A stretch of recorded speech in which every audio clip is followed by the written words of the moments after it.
a miel. Tú no quieres darme, yo no sé por qué.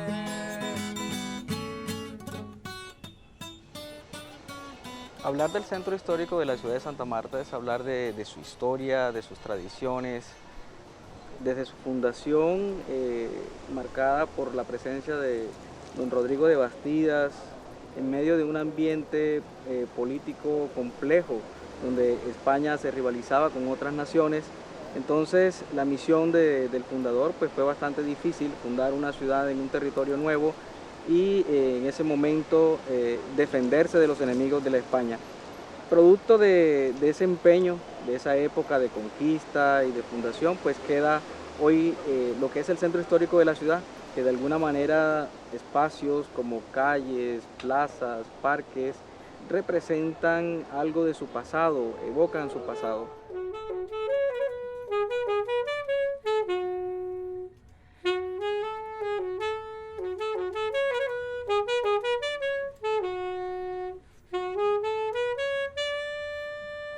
Eh, por ejemplo, el Parque de los Novios evoca eventos y situaciones de la Santa Marta de ayer. Eh, Hoy la gente contempla este espacio como un sitio de recreación, con su templete, sus tarimas, y pocos recordarán, por ejemplo, que este espacio logra, a partir de la recuperación de un territorio que antes era de una laguna y se inicia a finales del siglo XVIII y que condiciona el crecimiento urbanístico de la ciudad y, por supuesto, demarcó lo que hoy sería el centro histórico de la ciudad. La calle 19 o la tumba 4 precisamente evoca situaciones que se presentaron en el tiempo en que fue mercado público. Durante todo el siglo XIX se practicó por parte de los vendedores del mercado un juego que nació de manera muy espontánea y que nunca tuvo el propósito de dar el nombre a una calle. Sin embargo, este juego consistía en una cuerda que se templaba a altura entre los tobillos y la rodilla y entre varias personas de un lado y otro lado de la calle, y se corría de oriente a occidente como locos con esta cuerda tensada y tumbaban a todo el que subiese en la mitad de la calle. Esto lo hacían en los periodos en que no vendían nada para soportar un poco el tedio, y de ahí resultó el nombre del tumba 4, porque tumbaban a más de 4 personas. Nos encontramos en la calle Grande o calle Real.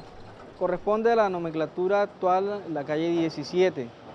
Realmente estos nombres antiguos distan bastante hoy día de lo que es la calle en sí. Pues nombre de calle Grande, uno se imagina una calle muy amplia, o calle Real también hace alusión a eso, un camino principal.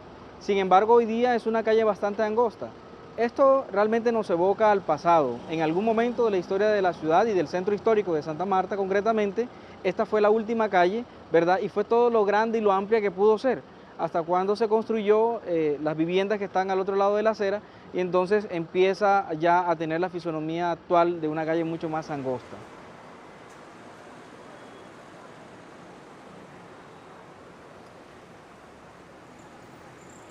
Nos encontramos en la Plaza de la Catedral. Esta plaza comienza su conformación a partir de la construcción de la iglesia catedral a finales del siglo XVIII, y con ella pues empieza un proceso de cerramiento con otros tipos de viviendas. Actualmente en su entorno se encuentra el Palacio de Gobierno hacia la parte norte, donde funcionó la Alcaldía de Santa Marta, hoy el Consejo. Tenemos el Palacio Episcopal, en otro extremo tenemos la Casa Madame Agustín, y hacia la parte sur encontramos la casa del único presidente samario que hemos tenido, el general José María Campos Serrano. Esa es la vivienda que se conserva actualmente. En sus comienzos no fue una plaza principal, sino fue la plaza mayor. Posteriormente, cuando ya se conforma, empieza a adquirir mucha más importancia, y hoy día es una de las plazas más importantes que tiene la ciudad de Santa Marta, porque es un espacio bastante abierto y que todavía conserva esa connotación de plaza, mientras que las otras plazas se fueron convirtiendo en parques. Esta concibe mantener su configuración de plaza.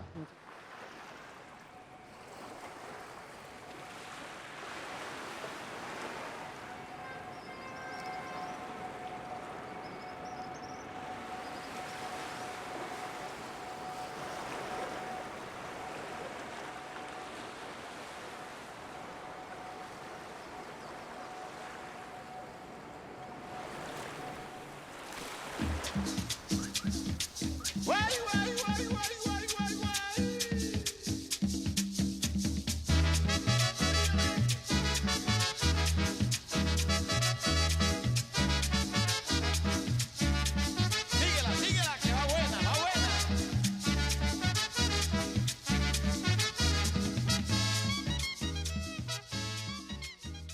Pescadito aparece como primera vez nombre, la primera vez en un decreto de la Alcaldía Mayor de Santa Marta en 1936 y después en 1938.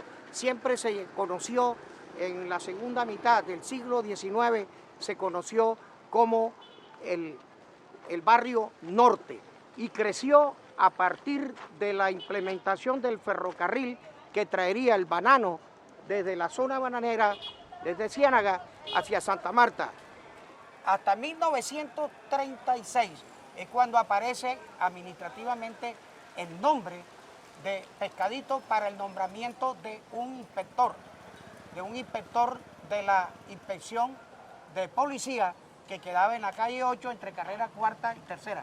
Y en 1938, siendo José Benito Vives de Andrés alcalde, aparece por segunda vez el nombre Pescadito, aunque el nombre Pescadito ya estaba en el colectivo Samario, que de los poca gente que venían acá, porque esto se llenaba de público solamente los 12 de octubre de todos los años cuando se jugaba la Copa Gobernador de Magdalena entre Atlántico y Magdalena, porque la Castellana como campo de fútbol se construye en 1908 con la gente de Plata de Santa Marta que formaron el Club Zamacoy. Ahora nos encontramos en la calle 5, conocida en su nomenclatura pasada como calle 21. Este ha sido una calle muy deportiva, porque como les conté, la dinastía Arango Medina estuvo conformada por el gran Carlos Arango, su hermano el loco Rubén Tananía Arango, Alfredo Arango y su primo Rafael Arango. Y aquí se inició, este era el campo de la Castellana antigua, la antigua Castellana, gloria del fútbol. Aquí surgieron los Pérez Vega, surgieron los Arangos Medina, los Pablito Huguet, los Mañez Majarré, el maestro Pérez, Apolinar Pérez, todas las grandes figuras del fútbol, Alfredo Arango, surgieron de este campo que estamos viendo acá, ahora construido en parque. A partir de la primera década del siglo XX hasta el primer lustro de los años 60, los molleros, los trabajadores de la fruta, fueron adquiriendo terreno a medida que avanzaba la comercialización de la fruta y el puerto de Santa Marta crecía como un donor de trabajo y un hacedor de riqueza laboral. Se requerían de muchos insumos, entonces mucha gente se mudaba para hacer comida, para lavar la ropa, para hacer una serie de actividades.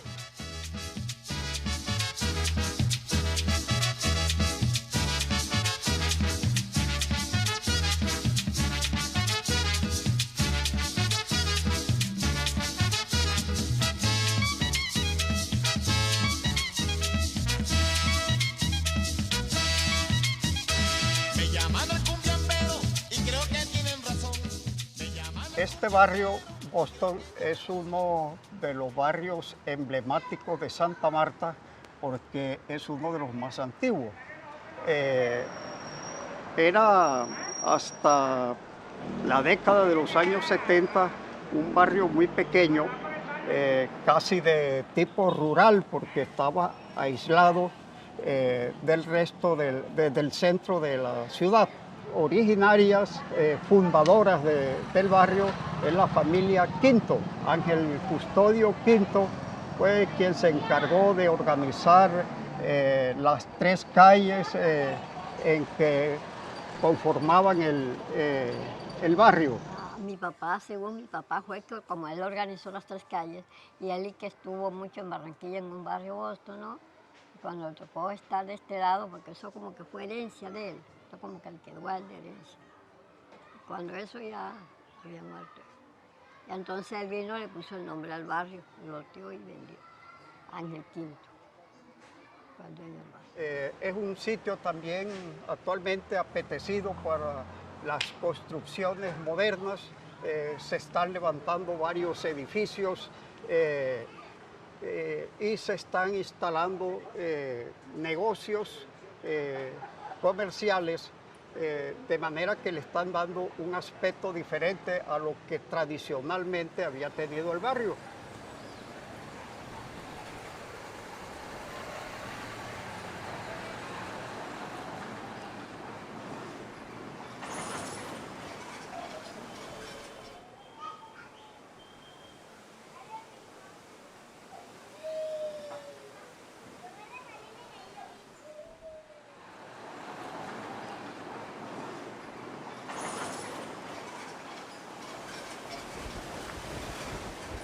Mamá Toncué, como es su nombre, o uno de los nombres, porque es Mamá Toncué, Mamá Tono, Mamá Toxué, y 3 dialectos más que no lo sé, quiere decir Mamá, el jefe religioso que todavía tenemos aquí en la sierra, y Toncué, Tono, Toxué, río. Entonces nosotros somos el río del Mama, que degeneró en 1507, cuando el alférez Díaz mandó a sus subalternos al puesto de control que tenían, puesto de control militar aquí, y le dijo, y los tocó en el hombro, le dijo, vénganse para allá, pa. De pronto, en efecto del alcohol o de algún alucinógeno, y váyanse para allá, para Mamatoco, degeneró, y de ahí de para acá se ha quedado en Mamatoco. Mamatoco era un caserío, en su mayoría construida de bareque y palma. Esas eran las construcciones de Mamatoco y eran muy escasas. Aquí el que se iba muriendo, se iba mudando, abandonaba la casa y eso quedaba ahí. Posteriormente vinieron el modernismo, que es el que ustedes están contemplando hoy. Ya no es de bareque, ya es concreto. Aparte de ello, está subdividido. Aquí encuentra usted el barrio La Bolivariana, el Bosque, el Boulevard, el Yucal, 11 de noviembre, Villa Eli. Y así, que están en el perímetro del pueblo, de lo que es ya no es corregimiento, antes fuimos corregimiento. Asentamiento primero, corregimiento después y ahora somos barrio urbano.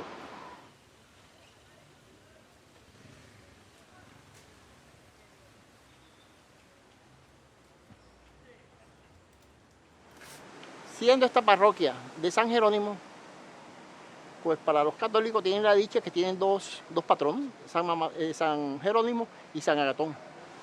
Bueno, eso es el santo borrachón, correcto. El padre José, que vino del Brasil en los 70, dijo que ya se hacía esa celebración y lo empolvaban y la gente se emborrachaba. Como es época de carnaval, la gente aquí se emborrachaba, pero no pasaba más que buenas cosas. Pero entonces este padre José nos dijo que no, que allá en Brasil lo celebraban de esta manera, como a partir del 70 lo estamos celebrando nosotros. A principios del siglo pasado aquí veneraban una imagen de madera que tenía las facciones como de un indiecito moreno, que ese no es el San Agatón que tiene la Iglesia Católica.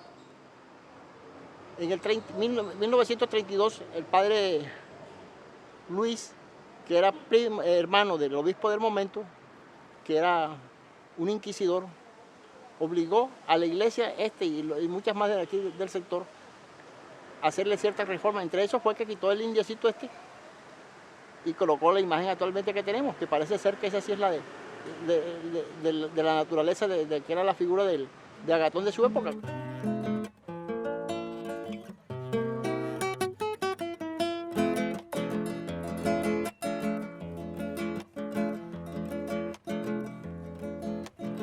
Una novia y una barca, era lo que yo tenía. Una noche de tormenta, el peligro se extendía, pobrecita novia mía. Bonda es una población, un corregimiento, cuya fundación, pues obviamente no tiene un dato exacto. Recordarán que cuando los españoles llegaron a estas playas, Santa Marta no existía, pero Bonda sí milenariamente, porque esto fue un asentamiento indígena, uno de los más fuertes, si no el más fuerte entonces. Bonda generalmente fue un pueblo dedicado a la agricultura, a la ganadería. Porque esto era un pueblo de mucha actividad, en cual tenía una industria de cerámica, que aquí se construía la olla de barro, se construía la tinaja de barro, eso se llevaba a Santa Marta en burros. De allá traían los materiales para la ropa, traían las comidas, traían etcétera. Era una relación comercial muy buena entre Bonda y Santa Marta en ese mercado. Había mucho intercambio, igual que lo hacíamos con las poblaciones de Taganga. Nosotros le llevábamos productos de los nuestros y ellos a cambio nos proporcionaban la pesca. Nosotros nos íbamos por un camino de Herradura hasta Bahía Concha. Ahí líderes de Taganga nos recibían, íbamos a puntos, a centros de pesca allá, y cuando regresamos veníamos porque había un intercambio muy fluido, muy especial. Al venir mucha gente, por lo menos del Atlántico, aquí hay muchas familias, muchos apellidos que son provenientes de Oriente, del Atlántico. Llegaron acá, eran gente que sabían mucho del campo, pero allá no tenían los medios, y aquí encontraron el medio propicio, las tierras eran vírgenes, y luego después vino lo que podíamos decir colonias antioqueñas, vino mucha gente de los Santanderes y se fueron vinculando a la sierra. Y así se fue haciendo el pueblo poco a poco, hasta que fue llegando personas foráneas. Eso pasaba en aquella época y todavía está pasando.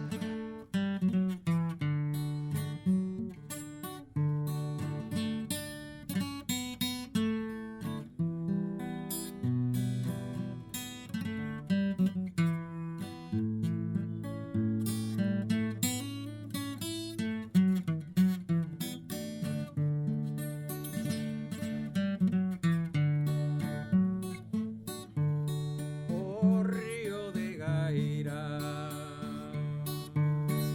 pequeño tú eres, pero en tus aguas corren grandes placeres.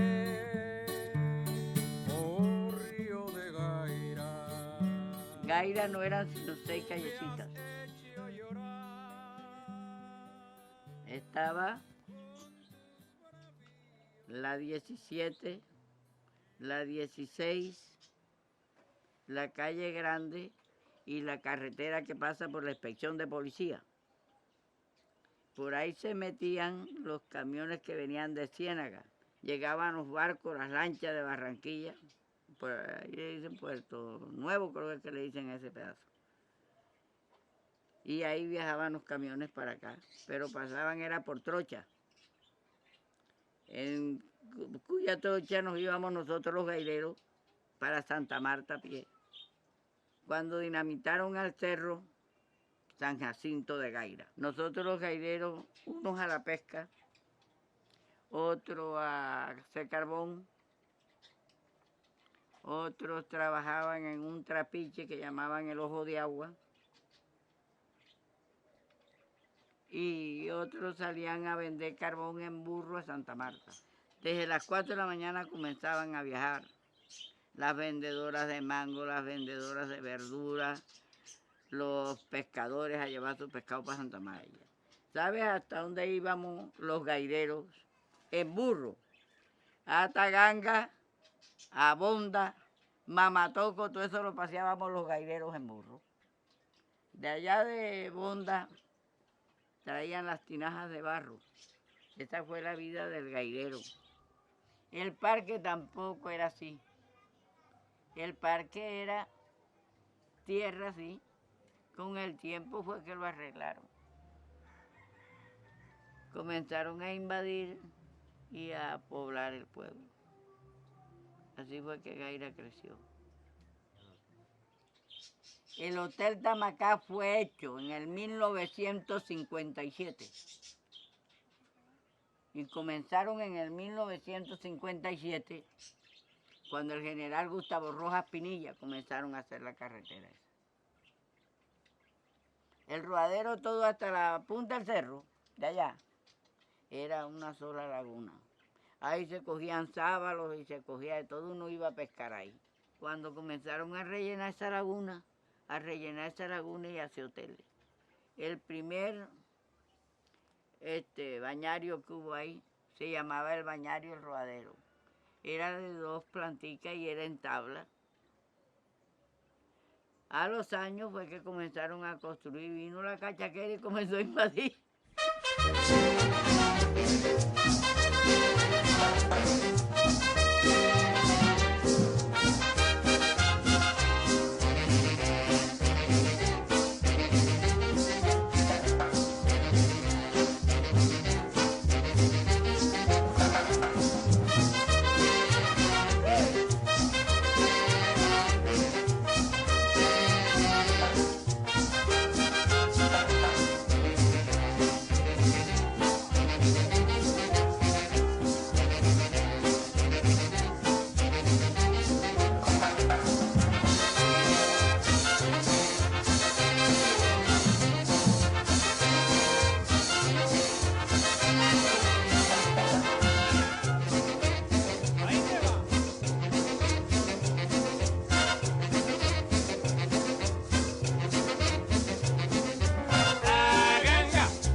Cuando yo recuerdo Taganga muy exclusivamente de pesca. Pesca era mucho, yo de niño gozaba mucho en la playa, había muchos pájaros, pelícanos, buzos, que venían abundantes. Con ese tiempo había mucha sardina en los meses de febrero, marzo, hasta abril. Capturaban muchas especies llamadas cachorreta, que había en cantidades.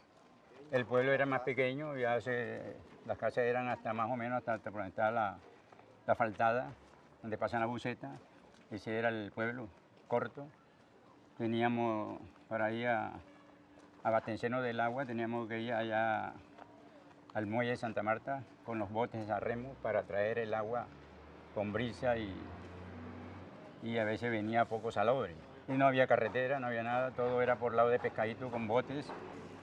Se desplazaba uno con cayucos para allá, a Canalete, para allá a un sitio que llamaba un pescadito.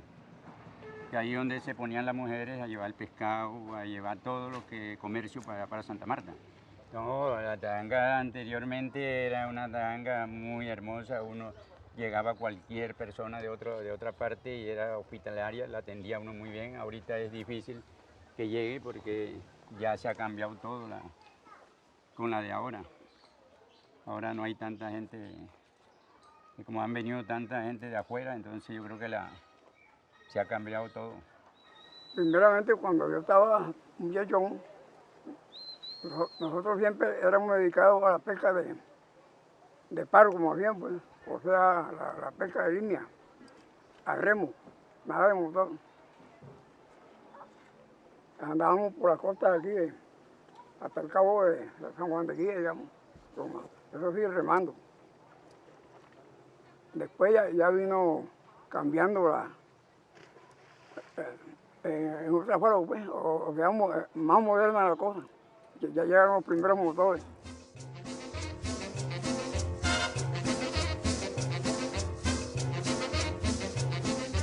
Taganga, qué bello es. Taganga, bello es su mar. Bueno, yo era un futbolista aquí que jugaba aquí en la comunidad cuando venía de pescar. Y estábamos jugando en una categoría de primera, que era como si fuera la segunda. Pero esos eran como casi profesionales. Y de ahí me escogió un señor que era el presidente de nosotros, que se llamaba el Nené Matos. Osea Matos. Entonces él me escogió que el Unión me necesitaba. Estaba en ese tiempo, el secretario era un apellido Angulo, y yo fui a hacer una práctica en esa semana. Y esa misma semana que llegué a la Unión, principié a practicar con él, y de una vez participé.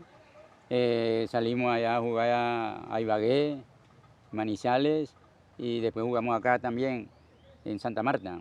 Allá le hice 2 goles al Tolima, ese mismo De ahí lo que pasa es que también me retiré un poco porque en ese tiempo la pesca daba más que el mismo fútbol. Y siempre digo esto porque yo en un mes me ganaba 600 pesos, pero en la pesca en un solo día me ganaba 600, 500 pesos. Cogía 4, 5, 6 sierras, ya me la vendían y ya me daban a mí el dinero. Entonces yo veía que la pesca me daba más que el fútbol en ese tiempo. Jugué con Yeyo Palacio, Justo Palacio, el difunto, De Luque, el arquero, Miguel De Luque, Pablo Hugué, y ahí está Dulio Torres, que los paraguayos, Saya, Pipico, Dacil, con todos ellos participé y ahí aparece ya como campeón del 68. Cuando fuimos campeones eso fue muy bonito.